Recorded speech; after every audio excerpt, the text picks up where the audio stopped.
You're watching The Sports Objective, the podcast for Pirates. This is East Carolina All-American Bryant Packard, and we're talking Pirate baseball in The Sports Objective.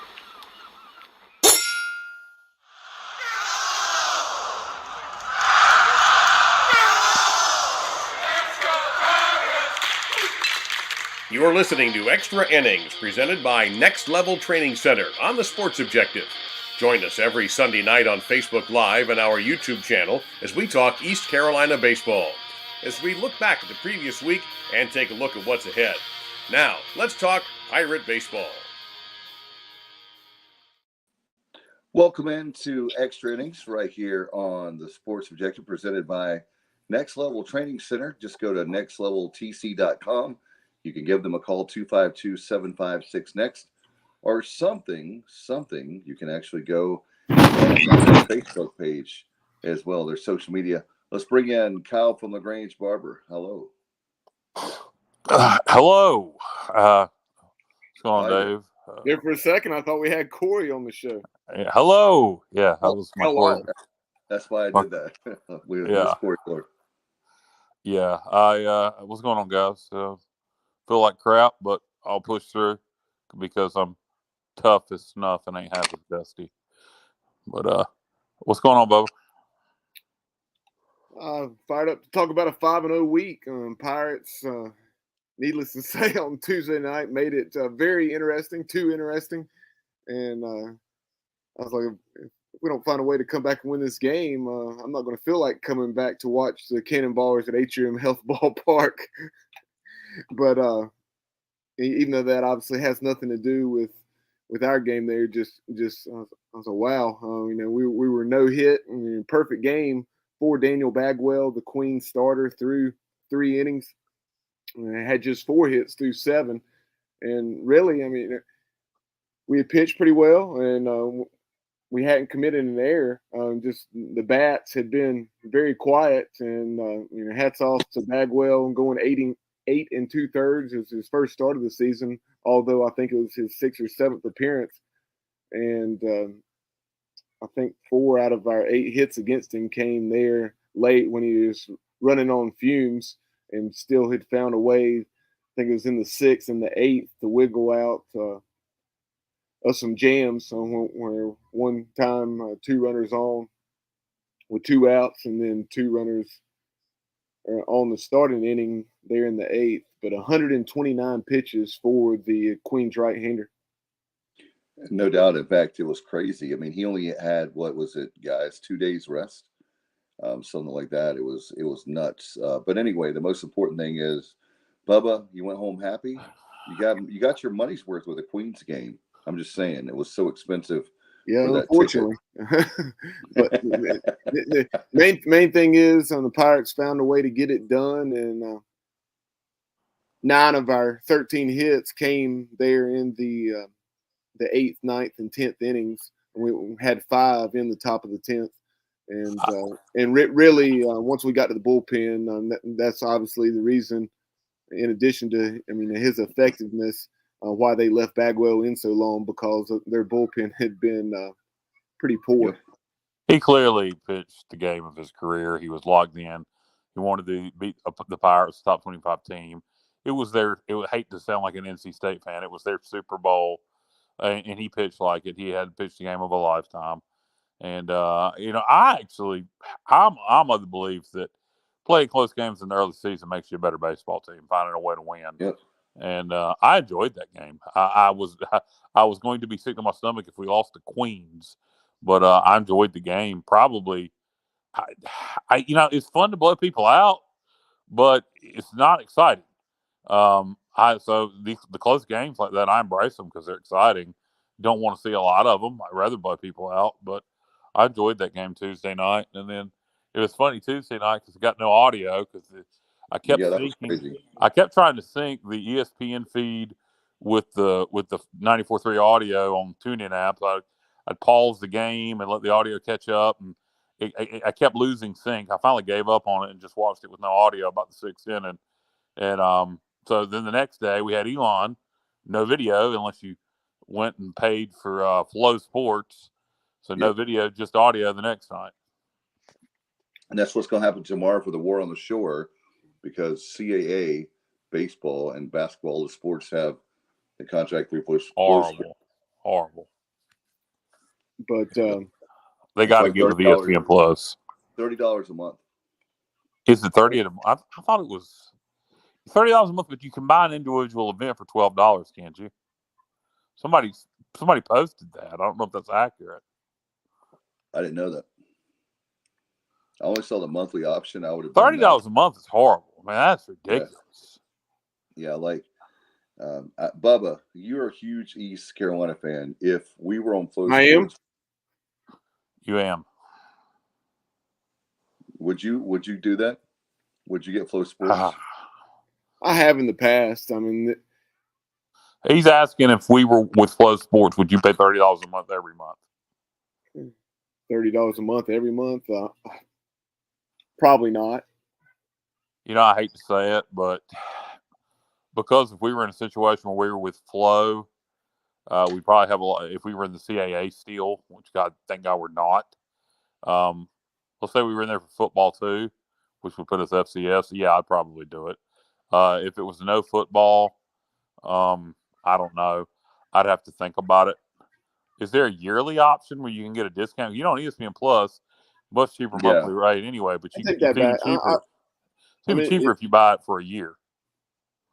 I mean, you were saying that if it was for all three major sports, correct? Yeah, or at least basketball and basketball and baseball. I probably would, and just cancel it when nothing was in season. Like the summertime. Yeah, where you spent you'd have it 5 or 6 months as opposed to all 12. But yeah, I'm glad we're not with that, and I think the Colonial needs to get out of that. Yeah, we don't have to. I was just wondering if y'all are like hardcore. So what my point was, we're a lot of the people watching the show and listening to the show are hardcore fans. How many viewers do we have right now on YouTube and Facebook? Curious. 8. Hey, we'll get those numbers up. 8 viewers. Tell your friends and family to turn us on.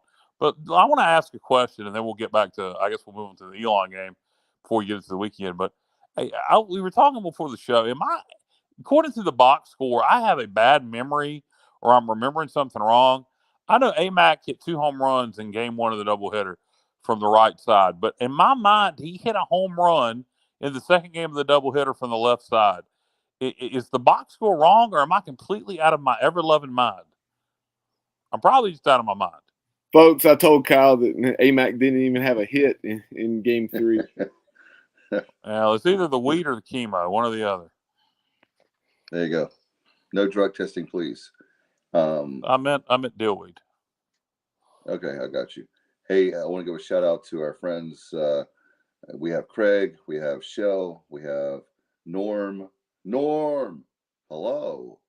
I want to say hello to all of them. They're the ones that are saying hello tonight on Facebook and also on YouTube. So hello to all of them. Yeah, appreciate everybody watching, and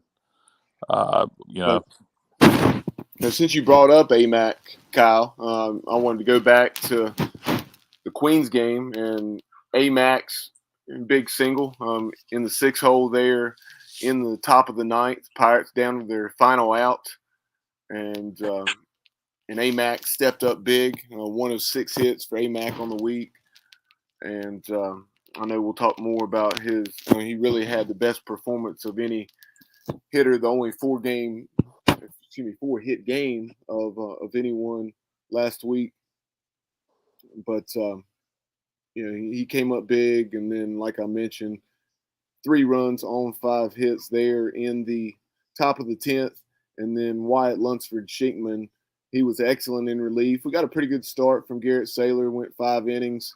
It was nice to see him be effective, and then got some other solid relief efforts, including one from Eric Ritchie, freshman lefty. But then Wyatt Lunsford-Sheikman came in, 3 shutout innings where he did not surrender a hit. Yeah, I don't remember the.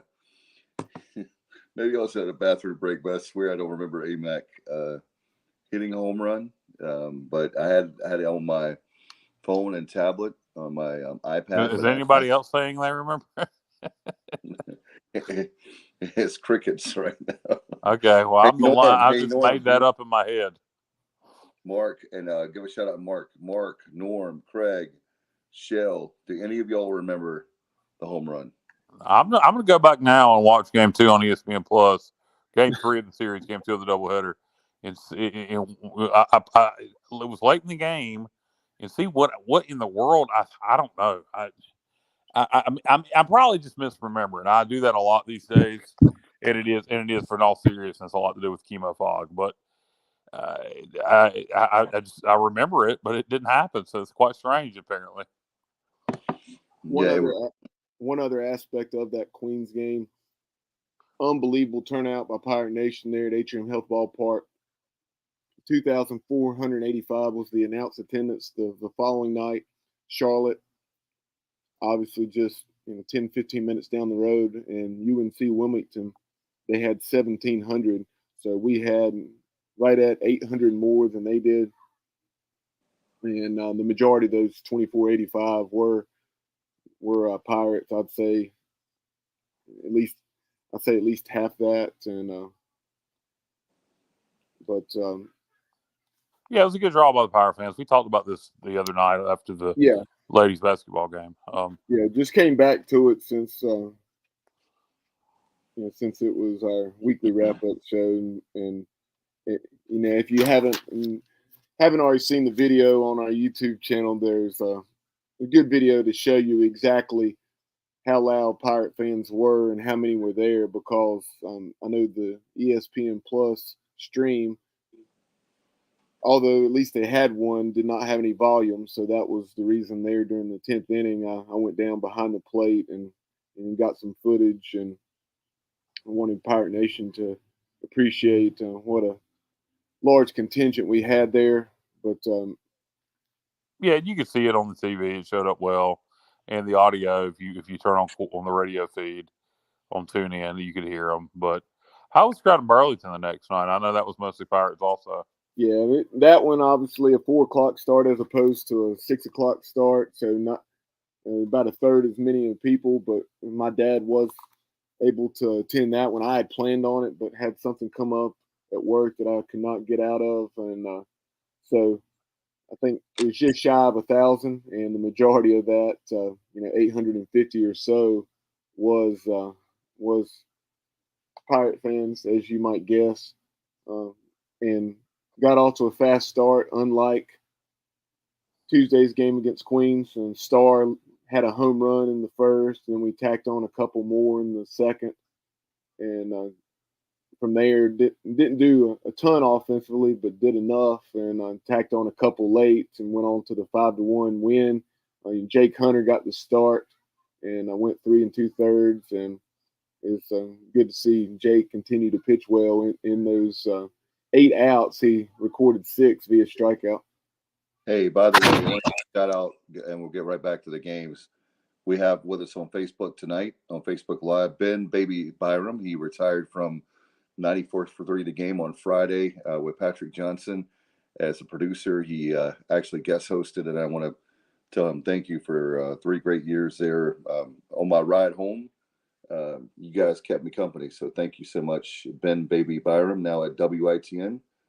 So he's working hard there at Channel 7. So I want to give him a shout out tonight with us, and appreciate his hard work, not only on the Patrick Johnson show, but man, 500 hours, it seems like, for baseball games and all the football games. And he was there for board opping and producing those shows. So appreciate you, Ben. Know a lot of labor of love, and appreciate everything you did on the game. No, Dave, you had mentioned Shell's question. Yep. Shell chiming in from Charlotte saying, that he has a question, doesn't know if we necessarily have an answer, but a few games back in the post game, Coach Godwin said he told Lane Hoover that he doesn't have to look over his shoulder, that he'll be starting as long as he's the head coach here. And but it seems like Luke Nowak has that spot now. Well, I guess it was during that game against Queens. You had I believe Hoove may have been pinch hit for in that one, but I know the following day he was not in the starting lineup at Elon, and then once again was not in the starting lineup against Liberty in game 1. Did start, I want to say it was game 3, and he came in as a reserve in the other 2. But Hoove, uncharacteristically has struggled. I think he's something like 2 out of his last 20. He's getting walked a lot though. Yeah, he's been on base. He has found a way to get on base, although just those 2 hits. But I think, like Cliff said, and I'm sure he would tell you himself, I mean, he'd been pressing since he had the clutch hit in that North Carolina game. And Cliff Godwin said, and I can't remember if it was after game 1 against Liberty, and one of the other members of the local media asked Cliff, and he just said that it's one of the hardest things he's had to do just because of how much Hoove means to the program. He said he'll find a way to battle through it, and he'll definitely play a lot of meaningful baseball for us over this last 2/3 of the season. Yeah, I think it's a matter of 3/4 of the season, I should say. Yeah, I think it's a matter of guys where we always talk about as you guys know, and the people, men and women listening to the show, know it's a marathon, not a sprint. And I think what has come down with Hoove is that I believe, I don't know if you guys, and I don't know how the listeners and viewers feel, but I truly believe that he's putting way too much pressure on himself. He's trying way too hard. And I think when you do that, I think coach has been doing a good thing by taking him out of the game to kind of just get his mindset right, because it just seems, that's my thing. I don't think that he's, in other words, it's not like he doesn't have talent. The guy has. Well, I mean, he's proven he has talent as a career at East Carolina. Yeah. Well, the thing about it is, it's a lot of baseball gets in between the ears, but he doesn't need to press. We have enough good players on this team. We're not reliant on Hoover, and hopefully he sees that by sitting on the bench, and we're winning. And maybe that's what God was trying to show him is, don't press so much. Look, we can win without you. So just Hoover just needs to go in there and play his game. Have fun. And if it is between the years, he walks a lot, which is a good thing. Maybe he needs to be more aggressive at the plate. I don't know. I think the same thing with Cooch Maynard. Cooch was another one that tried way too hard and way too in his head, I think, at times in his career at East Carolina. And I think you're seeing a little bit of that at times with JJC this year. That could be the case. Yeah, I see where you're going with that. Yeah, I mean, so the fact of the matter is, all these guys. I was telling you guys in the green room, I'm jacked up. I'm ready for this. This team is going to be really, really good in June, as they should be. The expectations, obviously, now I think Cliff has built a super regional program that's going to knock down that door. And I know, Kyle, you always talk about it. When we do knock that down that door to Omaha, man, look out for anybody playing East Carolina. And in the national media, we've had that from Mike Rooney, a whole bunch of people that have been on the show over the last 5 years that have said the same thing. So, Kyle, you're not alone. They showed a stat. It was in one of the games this weekend. I don't know if either of you saw this. Bubba, were you at the games? No, I wasn't able to. Okay, so you watched the ESPN feed also. Yeah. Did you see? Are we the 4th winningest program in the NCAA in terms of winning percentage? I didn't see that graphic, but it certainly sounds possible. I know we rank very highly. I don't know. I didn't. Yeah, they posted that graphic. If I remember right, it was 4th. You guys who are watching the game, that's watching us, where were we at? They posted the graphic where we were nationally winning percentage. It was top 10, but I believe it was top 5. That's incredible to think we've never been to the College World Series yet. We're minimum top 10, maybe top 5 winning percentage in the NCAA. Well, the stat that Bubba brought it to our attention a few months ago was the fact that Stanford and East Carolina are the only 2 programs in the country that have hosted the last 4 regionals. Super. Yeah. Was it supers or regionals? Regionals. Okay. Yeah, that's an incredible stat. Us and Stanford. I mean, that's you would think LSU, Mississippi State, somebody like that would be on that list, but It's just us and the trees. Yeah. Dave, I know you wanted to get to JR and Johnny Robertson's question, but before I do that, one other thing I had to mention about the Elon game, Zach Root had his longest career outing. Yeah. 5 innings of shutout baseball, 3 hits, 64 pitches for the talented freshman lefty. So he continues to sparkle, and I think he has an ERA of something like 0.57 or it's something Oh my ridiculous. God. Yeah, it's something ridiculous. I knew he had a low ERA. I didn't know it was that insane. I'll confirm, and really it's not all that important, but just out of curiosity, let's see. It is. Let's see. He was incredible. Yeah, he 0.57, 2-0, 0.57 ERA and 5 appearances and 1 start.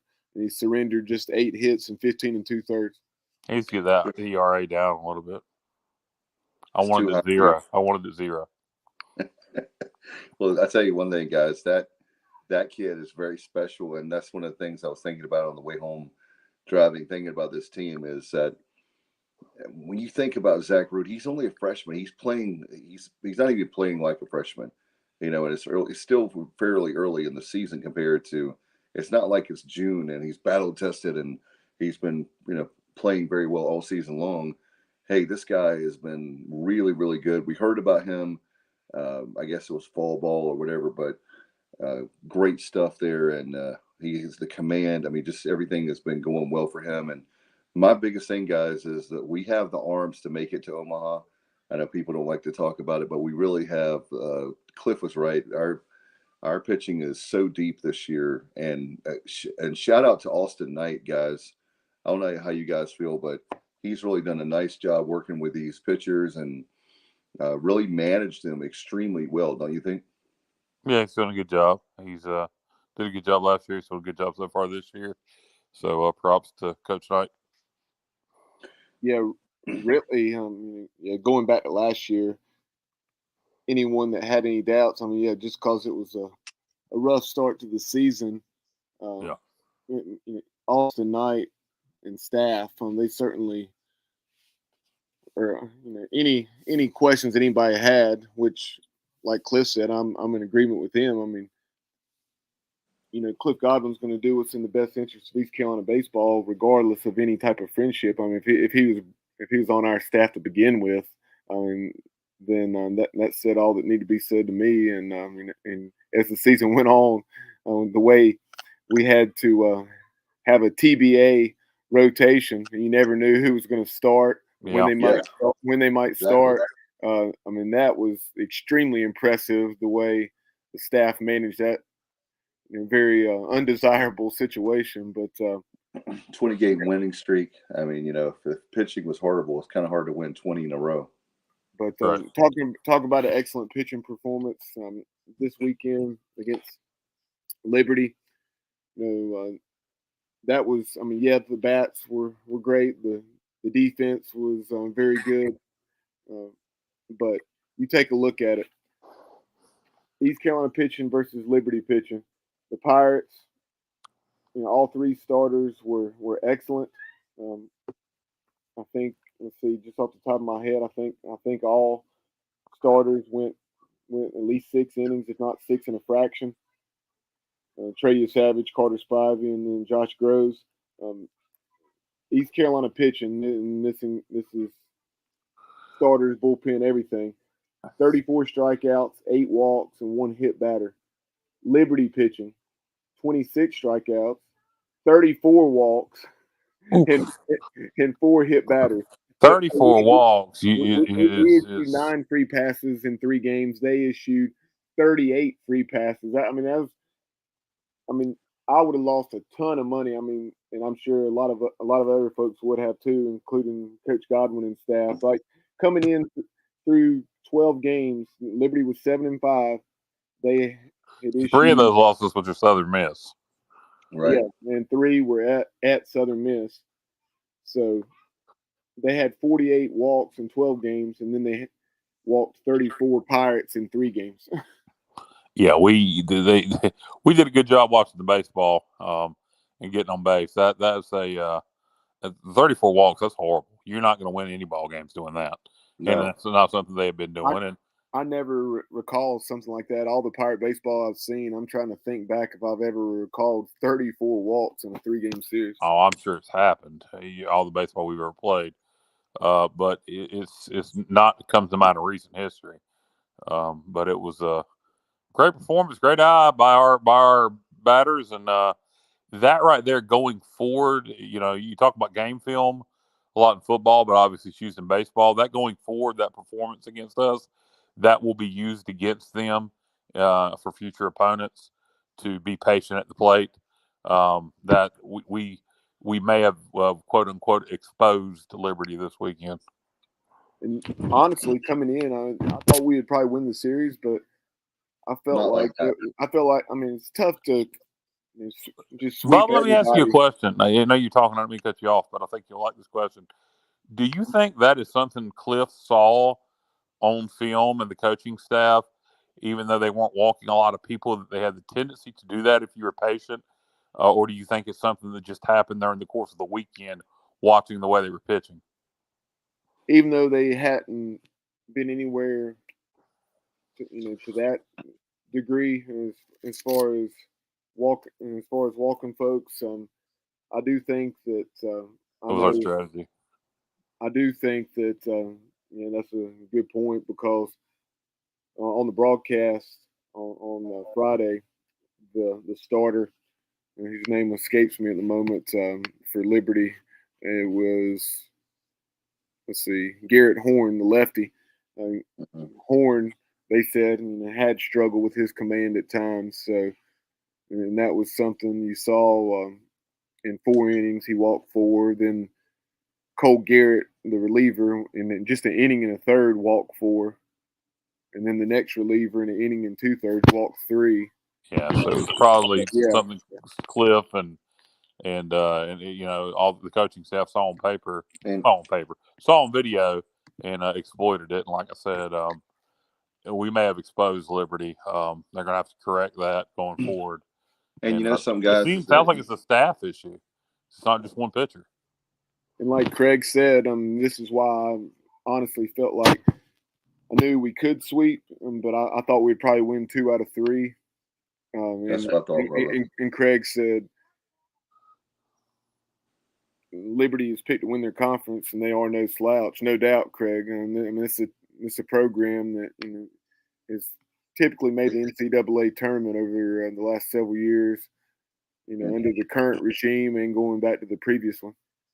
Yeah, moving to Conference USA next year, which even though that'll be a wacky-do Conference USA, I mean, what a weird league, but it'll be a better baseball league. Dallas Baptist is joining Conference USA in baseball only. So it'll be interesting to see Liberty having a tougher conference going forward for baseball. Yeah, and Liberty, by the way, guys, just like Greg was saying, we were talking about, great teams make you look bad, and I think that East Carolina is a top 10 program, and that's why they are a top 10 program, is because of just what we're seeing with this team, with pitching, with the hitting is, with Josh Moreland. He was a guy I was telling you guys way before even the media day in January that he, to me, was our X factor. He's starting to really, his bat's starting to heat up. AMAC is hitting home runs apparently in games we don't even know he's hitting home runs. And, just kidding, Kyle. But it's just for me. Apparently, you're right. In all seriousness, AMAC does lead the club with 5 home runs. Oh. There you go. AMAC is one of those clutch. He's another one, just like with Hoover. Those two guys have won a lot in baseball with East Carolina. You have nothing. I know Norm said nothing to worry about. He's right. The Iron Man, Lane Hoover. Hoove is fine. Same thing with AMAC. I think if Coach Godwin, he is the head coach, if he were really worried, those guys would not be getting serious playing time on or off. With hitting or with fielding as well in the defense, but in the field. But hey, Those guys are going to be just fine. And that's the thing is we're just in March, right? Like Bubba, I mean, we've only been playing just over a month, right at a month now. So long ways to go, and hopefully keep everybody healthy. Bottom line, we're what, 12-3? Yeah. So I mean, even with some guys struggling at the plate with the Hoover, we're still 12. We're 12-3. So in fact, Richard has it. Go ahead. Yeah, the most walks in a game. I don't know. I'll see if I can find a series. I don't think that's listed. It's just game or season, but in a game, we tied that this weekend. And that is it's 15 walks, and the last time or the only time it had been done was against North Carolina Central back in the Billy Godwin era in March 23rd of 2010. Wow. And that's what was the case in Game 3 as Liberty walked 15 Pirates. And meanwhile, we were striking out 19 Flames. They literally ran out of Ks in the jungle. I was going to say that was one of my comments that I was going to make. Is that's a good problem to have, is our good friends in the jungle, and we have a lot of them. Welcome to the jungle when you have the fact that you don't have any more Ks anymore. That's something that doesn't happen obviously every day. So buy some more Ks. That's right. Where can you get some more Ks? Magic marker and poster board. I don't even know what are the signs even. I don't even know what they're made of. They're high quality. They're wood. Okay. With the K painted on. Wood and paint, but you could do poster board and a Sharpie. It would work. Yeah, if it were in a pinch as a backup, right? Just for that. By the way, Mike Trout hit a 3-1 bomb, and the World Baseball Classic. If you're watching live, it's 9-0, 2 outs in the first. Team USA. Thank you, Craig. I'm ashamed I haven't been watching that like I should. It's just one of those things. There's so much going on. You know, we do have a life outside of our show, and we have kids and families and all that kind of stuff. You're ashamed that you haven't been watching it? Yeah, I do like the that I haven't watched this. I'll go ahead and say, Dave, it's okay. You shouldn't be ashamed. It's all right. Okay, I should watch it, but I haven't. Well, you know what, right? You're right. You son of a bitch. You're not watching the World Baseball Classic.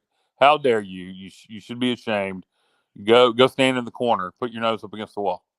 Okay, I'm going to timeout now. All right. You guys continue. We have some comments too to get to when we have a chance, Bubba. I was going to go back to our Facebook and YouTube comments momentarily, but taking a look at the game one, which the Pirates won 7-2. That game pretty much unfolded very much like what I thought the series would be, unlike games 2 and 3. Liberty grabbed a 1-0 lead in the second. Then the Pirates tied it up the following inning. Then we took a 2-1 lead in the fourth, and then we had a 2-2 ball game going into the sixth. So that was, although a 7-2 final, was a very competitive game, and we did what we needed to do late to get the lead and then extend the lead for the 7-2 final. You had big hits by Josh Moreland. Excuse me, a RBI walk by Josh Moreland, then big hits by J-Dub, Justin Wilcoxon, Luke Nowak, and then J-Dub got a double down the right field line. So it was nice to see Justin Wilcoxon swinging the bat well, and the Pirates finished the game with 9 hits, 7 runs on 9 hits, and then 2 on 10 for the Liberty Flames. And then excellent start by Treya Savage, improved to 2-0. 2 runs, both earned on 6 hits and 6 innings of work, 6 strikeouts and a walk on 104 pitches. And then you had Wyatt Lunsford-Sheikman, who I talked about having pitched so well in that victory over Queens, where he had 3 shutout, hitless innings of relief. Wyatt earned the save. He did surrender 4 hits, but he had some excellent defensive plays behind him, one of which was Jacob Jenkins Cowart. JJC fielded a ball that was hit down the right field line and pivoted and just threw a strike on one hop to second base, and the base runner was literally out by probably 12 to 15 feet. And but anyway, Wyatt Lunsford Sheikman, 3 shutout innings despite allowing 4 hits, and another solid outing for him. Yeah, no doubt. Good performance. And going back to some of the comments, you had, let's see, Richard Allsbrook. You guys talked about the Pirates being 12-3. He said, and we'll talk more about the league in a little bit probably, but he said American teams, overall standings, only 3 teams above 500. East Carolina, obviously, and then UCF at 10-5, and Wichita State at 8-7. And then Johnny Robertson said the Pirate pitchers did not allow a run in the 7th, 8th, 9th, or 10th innings during their 5-0 week. So, and defensively, we're very sharp as well. I think had either one or 2 errors in the 5 games. And let's see, there was another comment here. I think maybe you had gone to that, Dave, but on YouTube. Yes, okay. Lane Hoover's the Iron Man. He'll be back. Nothing to worry about, no doubt. And moving on to Game 2. If you guys don't have anything else about Game 1, obviously. Yeah, go ahead about the home run. Yeah, there was just supposed to be a single game on Saturday, but then it was a late decision and that's a whole other story that we won't get into as far as the timing of the decision to play the doubleheader. I'm sure they were trying to avoid a doubleheader at all costs and waited it out too long to be able to move the game time of the first game. So doubleheader, Game 1 of the doubleheader started at 4 rather than 2 or something like that. And but Carter Spivey, excellent start. Carter came out, I think, his longest outing of the year, and then the bats, AMAC, 4 for 4, 2 home runs, and Coach Godwin, he laughed in the post game, just saying that AMAC, he hadn't been hitting right-handed this year. He'd worked at it some, but had a wrist injury. So he took a little BP, maybe, or at least the previous day. He had hit right-handed, had some pain in the wrist, and was going to just hit left-handed. But then he saw the way the wind was blowing from right to left, and then, like Tom said, maybe one of them was actually hit into the wind. But it was a cross wind coming from center to left field foul pole. From what I recall, seeing the flags. But tremendous game, best game of the week by AMAC, 4 for 4 with the 2 bombs. Yeah, great performance. He hit 2 home runs from the game. When you hit 2 home runs in a game, hitting from the opposite side of the plate, I mean, that's surprising and impressive. And he had a good week overall, but obviously that Saturday game was his best game of the week. Also, in Game 1 of the doubleheader, had multi-hit games from JC. Jacob Jenkins Cowart, 2 for 5 with an RBI. And then Josh Moreland, 2 for 5 with 2 runs scored and 2 RBI. And Josh Moreland, he had a heck of a week.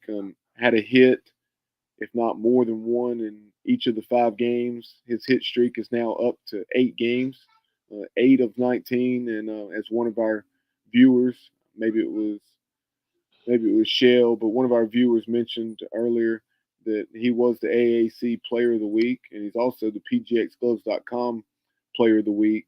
Again, 8 of 19, 2 doubles, 7 runs batted in, and and riding that 8-game hit streak going into Tuesday night's game down at UNC Wilmington. Yeah, very deserving for Josh winning Conference Player of the Week, and even more prestigious, the PGX Club's Sports Objective Player of the Week. That's right. It's very prestigious. Indeed. But as far as Josh Moreland, after the struggle that was 2022, had some big hits like the home run against UVA in the regional.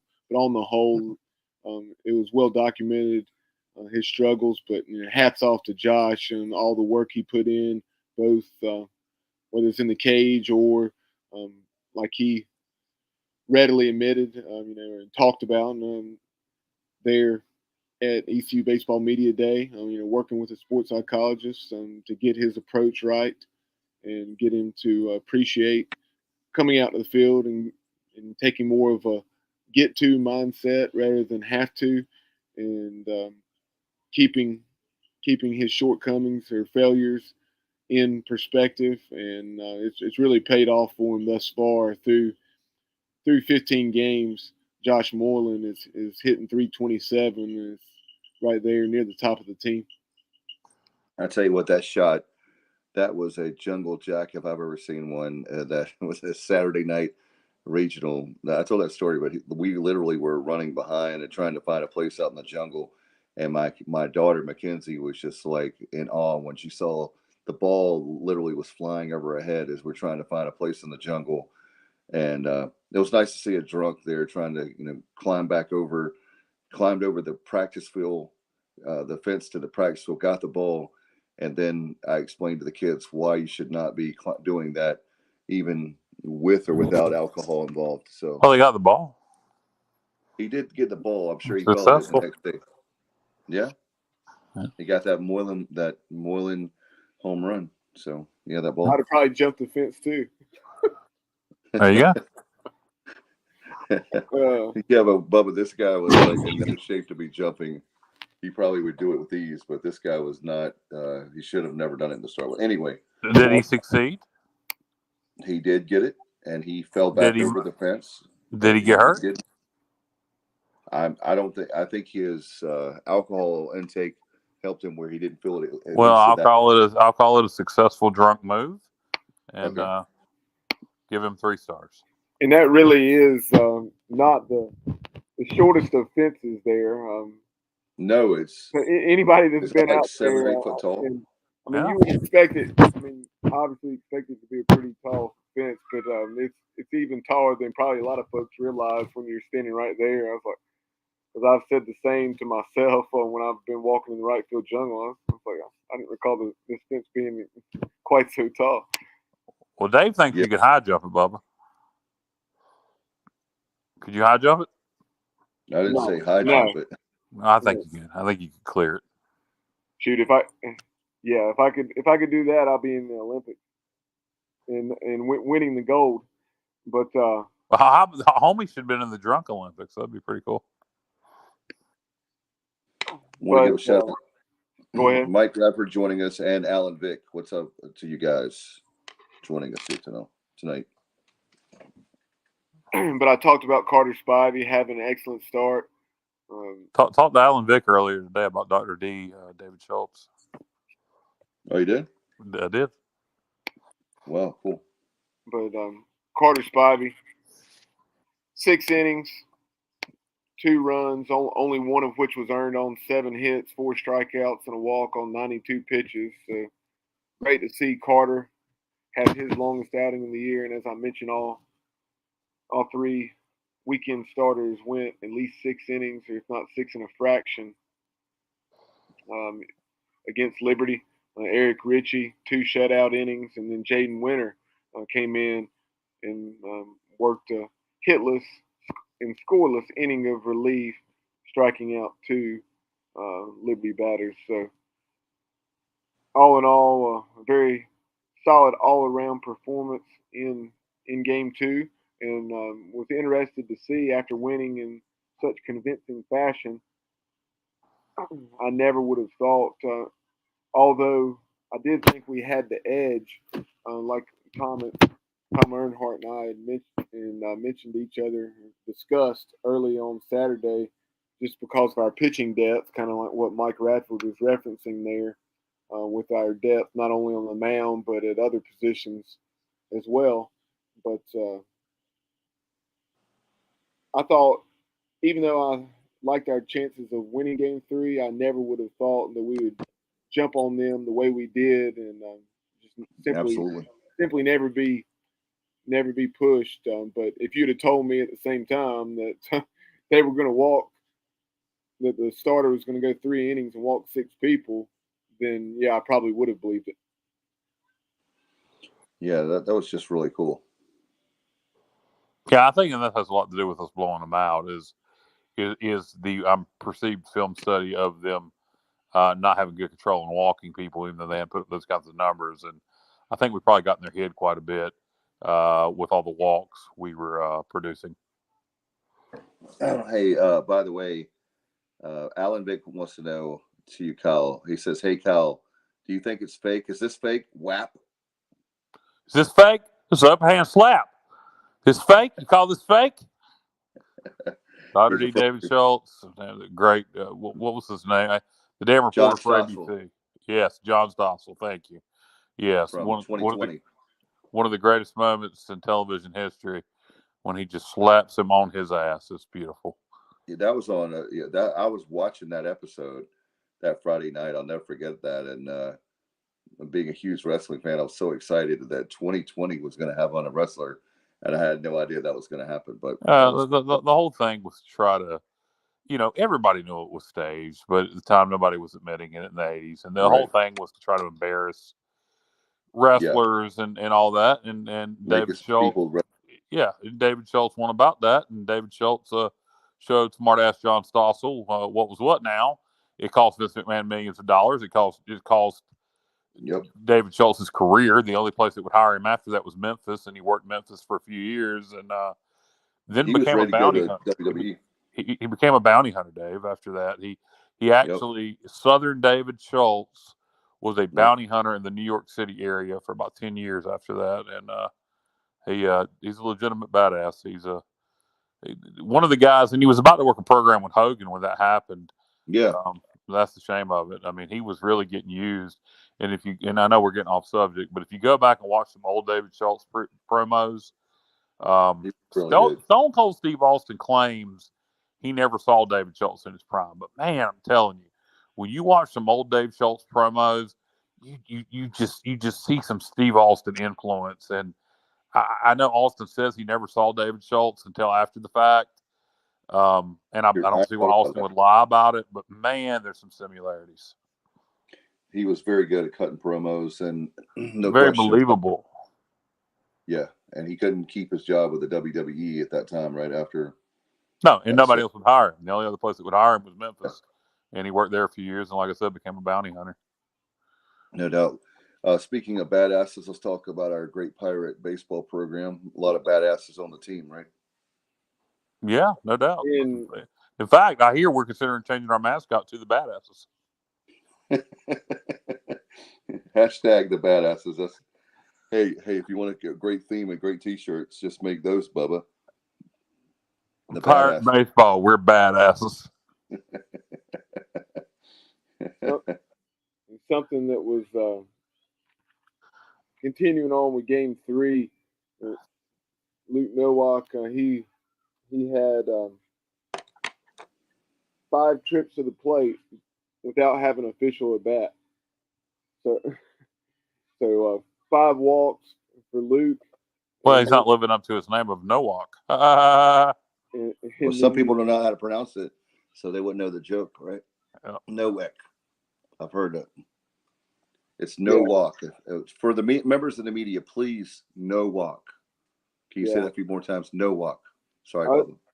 Yeah, I was seeking clarification myself. It seems like I've heard Nowak the most, but it seems like here recently, I may have even heard Coach Godwin say Nowak. So there's a place in North. Kind of like Raji Gerard. There's a place down in North Myrtle. I believe it's in North Myrtle called Walk on the Beach. It's a Chinese restaurant. Any good?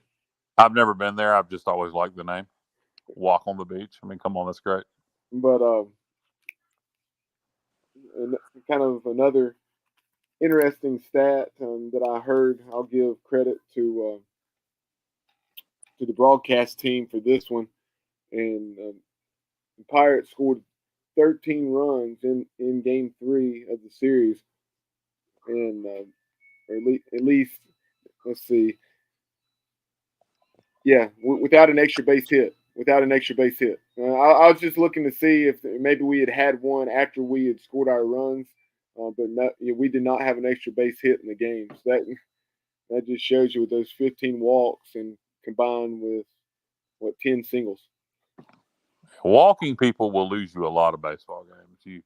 When you're giving free passes, I mean, you're not going to win baseball games doing that. And, no, you're not. No. Go ahead, Bubba. Right. Well, if neither one of you is going to go ahead. Meanwhile, Josh Groves was 6 innings, just 1 run. It was earned on 2 hits, 11 strikeouts. So 11 of his 18 outs he recorded were via the K, and he did walk 4 once again. So that's something that he would like to decrease. But all in all, another heck of a performance by Josh Groves as he improved to 2-0. And we had some indecision. Really, some mixed feelings here and indecisiveness, I guess you could say. A couple of us were kind of in favor of Josh Groves being pitcher of the week, and then really, he was on the honorable mention list, I think, nationally as well as for the conference. And then you also had the performance of Wyatt Lunsford Sheikman. 2 appearances, earned the win against Queens, the save against Liberty. Did not allow a run in those 6 innings. 4 hits, 3 strikeouts, and did not issue a free pass. So you could not go wrong either way. Excellent performances by not only Gross and Lunsford Sheikman, Spivey, Savage, as well as some of the other Pirate relievers. Were spot on against the Flames as well as against the Phoenix and Royals. Hey, by the way, Bubba, let's put it out there because we are all amongst the people. We're not literally, we're not talking heads. What do you guys think about who do you want to be the pitcher of the week, the PGX pitcher of the week? Right now it's a tie, but who wants to be the tiebreaker? And between those 2 great pitchers. Yeah, we're asking the listeners here. So who's your opinion? Send us your thoughts in the comment section on YouTube and Facebook. Josh Groves or Wyatt Lunsford Sheikman. Or do they have to split their prize? Yeah. So there are your 2 options. Wyatt Lunsford and Sheikman. Again, 6 shutout innings where he did not issue a free pass, earning a win and a save. And then Josh Groves earning his 2nd win of the season. Now 2-0 with 11 strikeouts in 6 innings of work, allowing just that 1 run. And then Norm on YouTube says Josh Groves. And that's what most folks would say. If not for anything else, the 11 Ks and 18 outs is extremely impressive. I mean, he was lights out. I mean, we know he has good stuff, but wow, he was lights out. I really would be. Leave it to Craig. He said each one gets 1 glove for pgxgloves.com. There you go. They have to share 1 glove. They'll be like Michael Jackson. Remember that back in the day with 1 glove? Yeah, I remember the Michael Jackson 1 glove days. He was bad. Oh, and that was bad. Yes, indeed it was. But some other notable performances very quickly before we talk about what we have coming up in another 5-game week. Dave, wait, hold on, Bubba. Dave, that reminds me of my favorite question from the other night pre-show. What's that? Which was? I'm not saying it on the air. It'll come to you. Okay. Go ahead, Bubba. But obviously, Josh Moreland, as I mentioned, was our PGXGloves.com Player of the Week. AMAC, close runner-up with 6 for 20. He did have 3 hitless games, but he had the big game-tying hit against Queens. Also had another hit in the 10th inning when the Pirates put up 3 to win it, and then had the 4 for 4, 2 home run, 3 RBI game. Turning around and hitting from the right side for just the second time this year on Friday and Saturday nights with the 2 home run game coming in game 1 of the doubleheader, and made some tremendous plays at third base against Queens, as well as other times throughout the week. You also had excellent performance by Riley Johnson, 6 out of 10. Some of those in a starting role, some in a pinch hit and a late inning defensive replacement role. He had the unbelievable catch in center field where he got hurt against Liberty, and then also against Elon. Going back, I'd like to see if it was perhaps the same shoulder that he had landed on, even though he didn't show any signs of being hurt against Elon when he dove over the catcher, and it looked like he may have been safe, but they say he got tagged on the leg there against the Phoenix. And then you also had JC had a decent week, 6 out of 20, and with a pair of doubles and 4 runs batted in. Also, I mentioned had the play where he threw out the Liberty runner going to second, although the game was well in hand at that point. And then Joey Barini. How about Joey Barini? Seeing the production we've seen from Joey at the shortstop spot in the lineup. Think about this. Last year we really got that the second half of the year, the final 2/3 of the year with Zach Agnos. How about Joey Barini? He's got hits in 11 of our 13 games. 11 of his 13 games. He did not play in 2 games. So, and then multi-hit games in at least 2 or 3 of those 11, and he was 6 out of 20 on the week with the double and a home run. So, not only hitting it well, but with the little power as well. Good old Norm was saying the Elon catcher still hasn't tagged Riley Johnson. That was incredible, guys. I still didn't see the tag. I agree with Norm. I didn't see the play that game. I didn't watch that game. Did y'all watch that play and replay? No, but I saw they put it on the ECU baseball Twitter account. Gotcha. Yeah, that was an incredible play. He jumped over the catcher, and it looked like he touched the plate before he was, or that there was a missed tag, and then he touched the plate. But it's still hard to. That one's still a hard one to unless you were really, really close. That one could have gone either way. So I remember Scooter being pretty adamant that he was safe. I thought he was safe, but I guess I'm biased. What do you think, Bubba? Dave, you biased against officials in the East Carolina game? Never. Yeah, they thought that he may have gotten in there, and if nothing else, it was an impressive display of athleticism. And Stephen Schock, a former University of Virginia pitcher who's with D1 baseball, I know he was talking about it. I guess it was Saturday night or Sunday. The combination of that play as well as the catch he made in center field, just saying that Riley Johnson has no regard for his body, that he'll sacrifice his body to do whatever he needs to do. Yeah, that center field catch was a great catch, but man, you hate to see him bang his shoulder like that. But hopefully he's all right.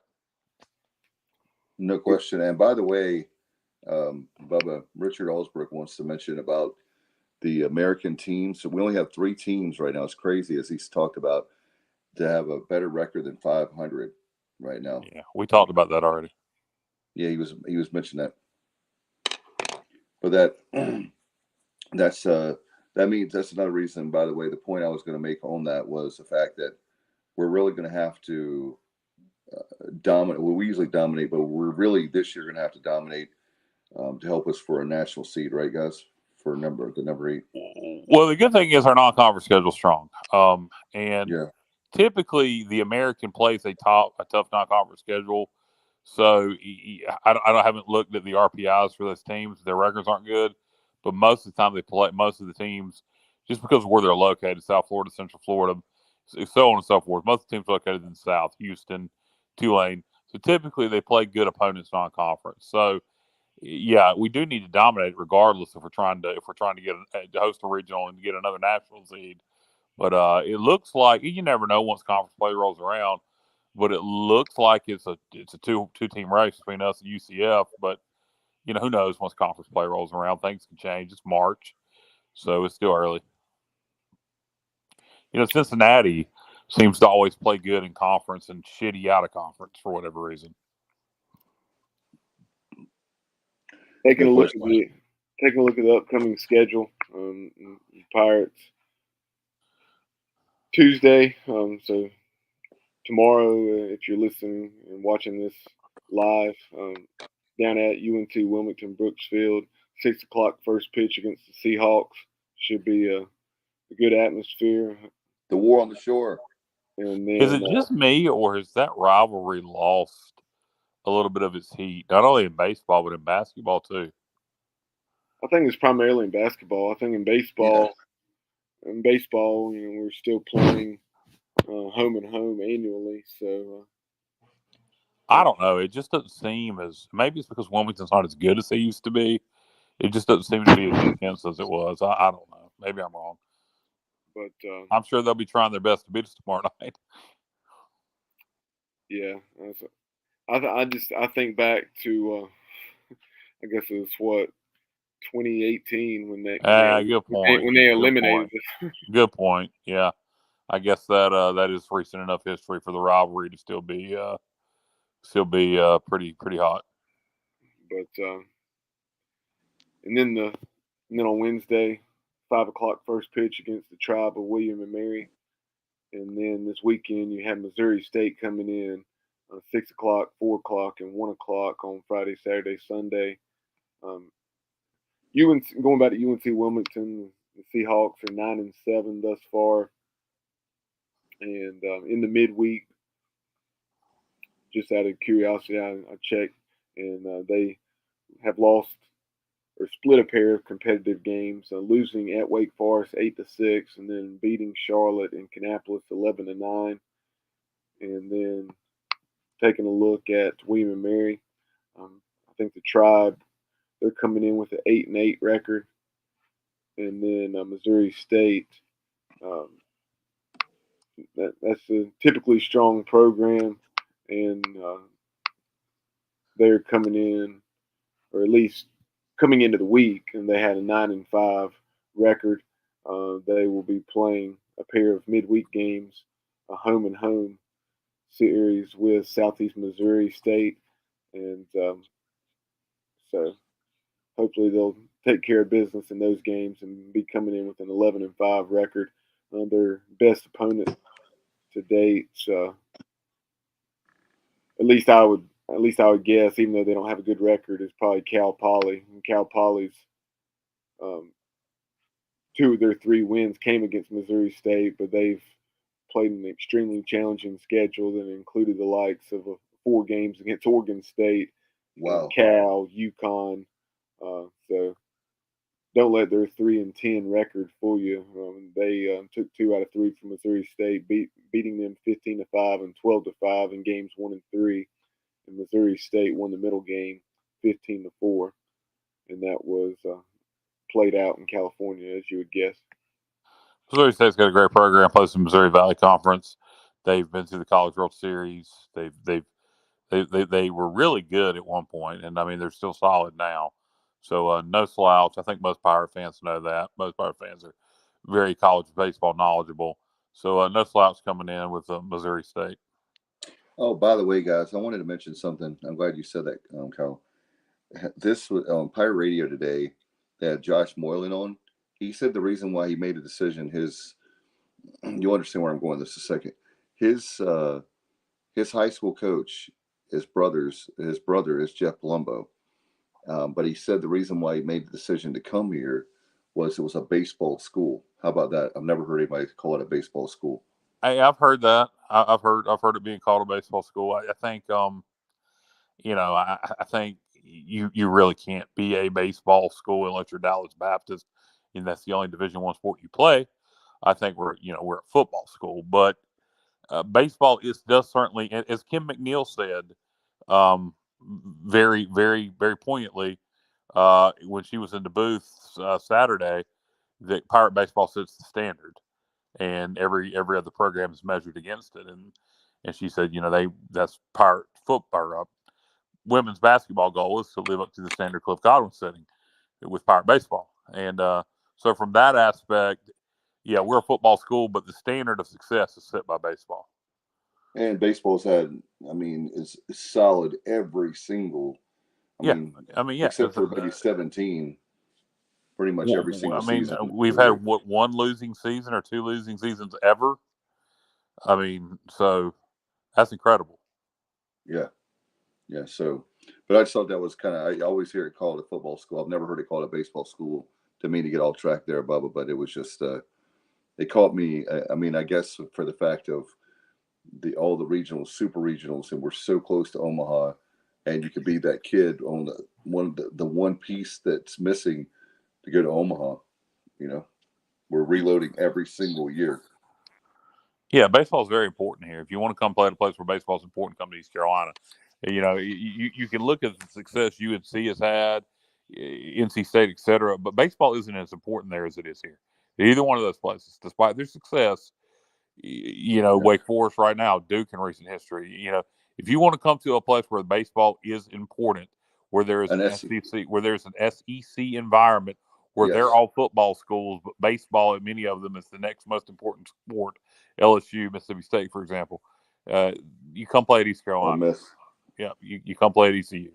Yeah, and that's coming from unbiased residents of the state of North Carolina, who attended the regional, or at least the super regional last year, and who made a comment to me, and like they were just, they knew we had a good atmosphere and that we loved our baseball, but they just cannot get over at noon on a Friday, even though it was a super regional, just how loud that crowd was, and the purple gold cheer, which is what I use for the intro to our show. You had right at 6,000, just shy of 6,000 people, and it sounded like 60,000.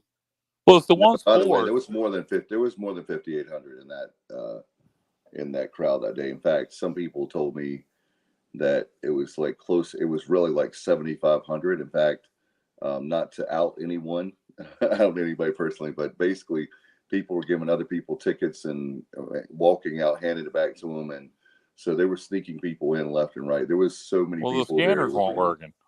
Yeah. That's ridiculous. But I guess it really don't matter. Once it's sold out, it's sold out. So if they're getting extra people in, they're just buying more concessions. Exactly. It's not like it's hurting the program. Right. So I think in baseball, it's the one sport where we legitimately feel like we can win a national championship. In football, because of the system, it makes it impossible. Basketball's had such little success, and then all the other Olympic sports, people don't follow them as closely.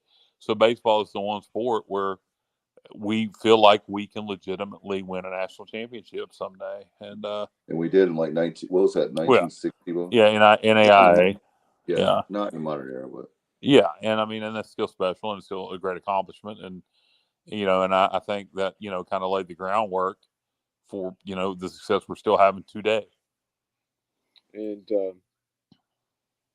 speaking of that NAIA national champion team, obviously lost Earl Boykin last year, who was a part of that, and then you also have Dennis Barber, who's from that era, and Dennis still, not only does he make most, if not all, the home games, he was in Kannapolis, and then also at Elon the next day last week. So my dad talked to Dennis, and he'd love to come on the show, and we'll share some memories of that national championship team from our NAI days back in the early '60s. My cousin Dennis Barber is a professor at East Carolina, oddly enough. But there you go. Look forward to that. And do you guys have anything else before we wrap it up? Yeah, I just want to give a shout out to make sure you go and subscribe to our YouTube channel. I know we're talking Pirate Baseball. You mentioned Kim McNeil. What a great, I want to give a shout out to our administration. Guys, they had Parker's Barbecue last night at the selection show for the NCAA women's tournament. It was a class. It was just first class event, rock solid. There were so many people there. I was really happy to be women's basketball, and the fact that the third time in school history, fourth time ever to win a conference tournament ever, and just a real great atmosphere. So congratulations to Kim McNeil. They're going to be playing, by the way, on Saturday night at 10 p.m. on ESPN. So those of you that make that programming note. Also, another thing quickly, Bubba, is on Thursday night. I know Wednesday night we have the game baseball, but we also have on Thursday night the first, is it 100 people, Bubba, at the softball? I'm going to go to the softball game, but the first 100 people. It's the EC shirt night. Yeah, it's Notre Dame. Notre Dame's coming to interlocking EC logo. Yeah, I'm going. It's Notre Dame. I mean, I will be cheering extra. What is it about Notre Dame? I mean, I love the movie Rudy, but everything is like so overrated with Notre Dame. I don't know how their softball is. Bubba, forgive me for not knowing, but I'm gonna go and be cheering really, really loud for the Lady Pirates. Yeah. Notre Dame fight knows. Yeah. If you want to do a bye game, John Gilbert, do at Notre Dame. That is one I would love to. I'd love to. Oh my God, that's a bucket list. Absolutely. So anyway, that's going to be on Thursday night at 5:00, and love to get a lot of Pirate fans out there and have Shane Winkler. Bubba, you did a great job on that. If you guys haven't heard, Bubba did a great job one-on-one. Henry Winkler's third cousin, by the way. Yeah, the Fonz. Yeah, sure. And by the way, we're having happy days. What's the record now for softball, Bubba? Oh my gosh, we are like rolling now in softball. We're 18-6, and I want to say Notre Dame is something like 13-7, and they've had some quality wins. I think this would probably be our best win of the year if we're able to get it done on Thursday night. But I think most recently, I want to say they took 2 out of 3 from NC State. If it wasn't their most recent series, it was one of the last couple weekends. They took 2 out of 3 from NC State. It was they run ruled State, and State run ruled them in the game that Notre Dame lost. Glad to see Pirate softball back to having success. It was one of our most successful programs for years and fell on hard times. So glad to see Coach Winkler, which on paper, when Gilbert made the hire, I believe it was at GW, I thought it was a good hire on paper, and it appears that it's working out that way. It's been going great, and man, and how about lacrosse? 6-1 right now, right, Bubba? The best, is it 6-1? It's the best start in school history, or is it 7-1? I believe we actually won a game and to get to 7-1. 7-1. Okay. Confirming that right now. Yes, we're 7-1 with the most recent win, 16-11 at Elon yesterday afternoon. That's right. I forgot about that. They were returned to action on Saturday, 1:00 at Old Dominion. And then the next home game is Wednesday, the 22nd, when Duke comes to Johnson Stadium. So awesome opportunity there. So get out to Johnson Stadium a week from Wednesday. We're going to try to have Coach Moore on very soon. And by the way, we're going to get our friend Kim McNeil. We'll try to get her on very soon. We talked to Cole last night. Cole Barnhill's SID. In fact, he was happy to hear our voices, Bubba, after the post-game press conference of the championship. He said it was great to hear familiar voices and great to be able to share that moment there, the post-game press conference with Kim McNeil. So that was awesome. All right. We'll remind everybody that Extra Innings is presented by Next Level Training Center. In fact, you can go to Next Level Training Center at nextleveltc.com. Call them 252-756-NEXT.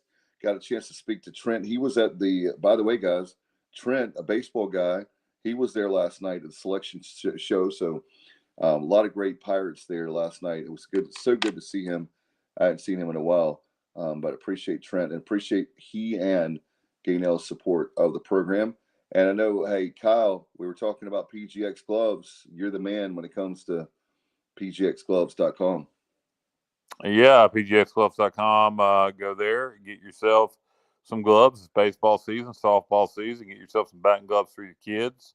Maybe you're getting ready to get your golf game going for the spring. Get yourself some new golf gloves. They got swag. They got football gloves.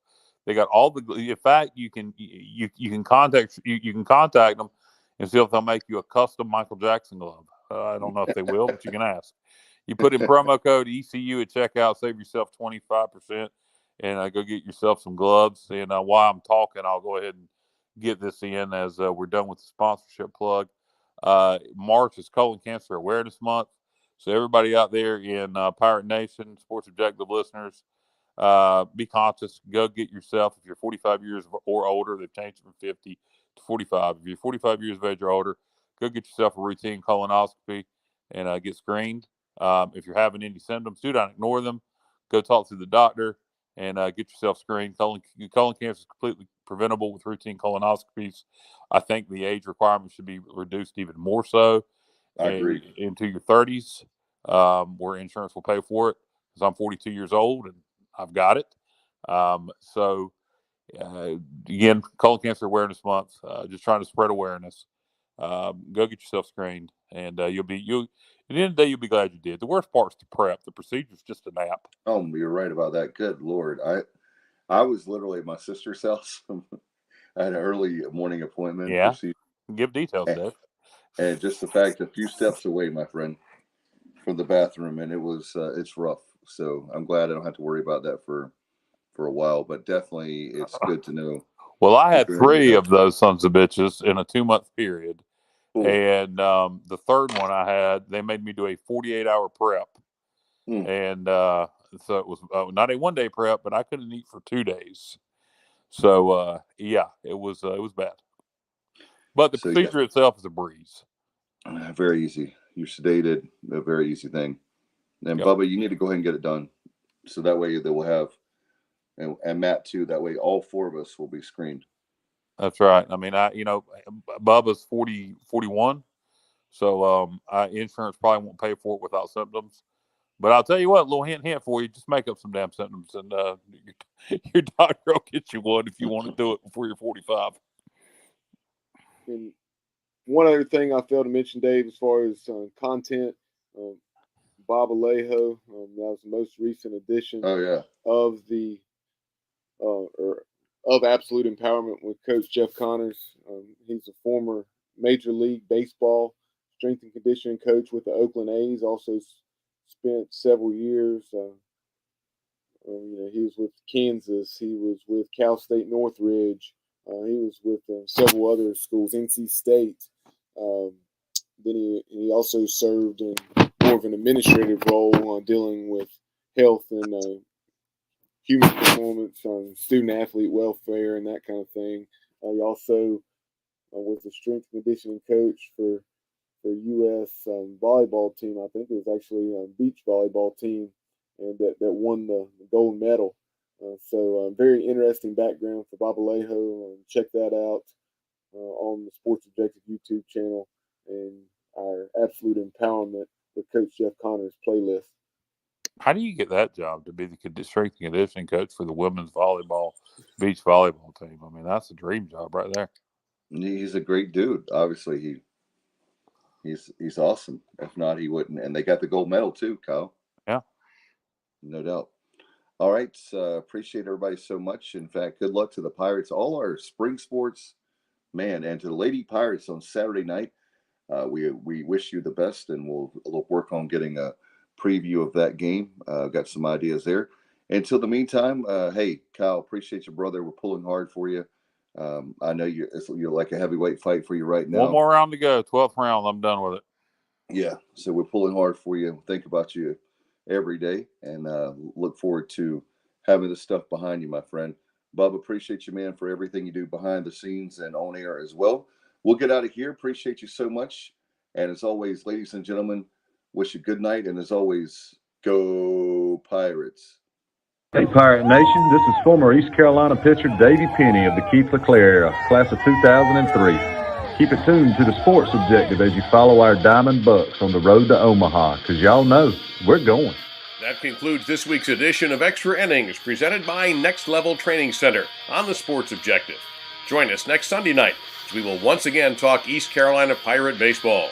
Be sure to follow the show on social media at The Sports OBJ on Twitter, at The Sports Objective on Instagram. Like and follow our Facebook page and subscribe to our YouTube channel. Listen to the show pretty much anywhere podcasts are found. As always, we appreciate you tuning into the show. Go Pirates!